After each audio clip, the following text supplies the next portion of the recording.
This has been the hardest thing I've ever had to do, but I think it's the most important.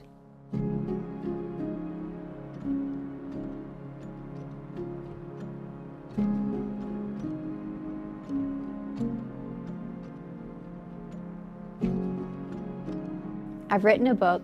It's called Becoming Free Indeed, and it is my story, my journey of disentangling faith from fear. I first had the idea to write this book back in 2017. Jeremy and I had just attended a conference in Big Sandy, Texas, for an organization called Institute in Basic Life Principles. While there, I saw dozens of people I'd grown up with, friends who, like me, had come to Big Sandy every year to sit under the teachings from a man named Bill Gothard. But for every old friend that I saw that week, there was one or two who I expected to see who wouldn't show up. In the coming months and years, I'd start to hear stories of those friends, and I'd find out that some of them no longer wanted anything to do with Christ or Christianity. They had rejected everything they'd been taught about God, the Bible, and the Christian faith. And while that's not my story, I'm a Christian who loves Jesus and wants to follow him.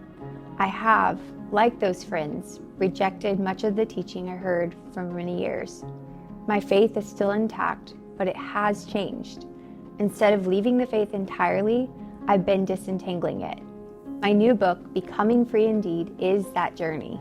My journey of discovery, of disentangling, my journey of faith. In it, I share stories from my life, stories that nobody saw while the TV cameras were rolling, stories of fear and uncertainty, but also of discovery and hope.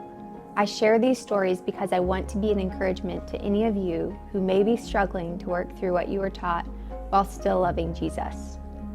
Really, I wrote this book for any of you who are wanting to honestly examine your beliefs without abandoning God. If you've been hurt by the teachings of Bill Gothard, or any religious leader who claimed to speak for God but didn't, I wrote this for you. When you grow up in a tight-knit community where everyone believes the same things about everything, it can be hard to even consider the possibility that what you were taught may have been wrong.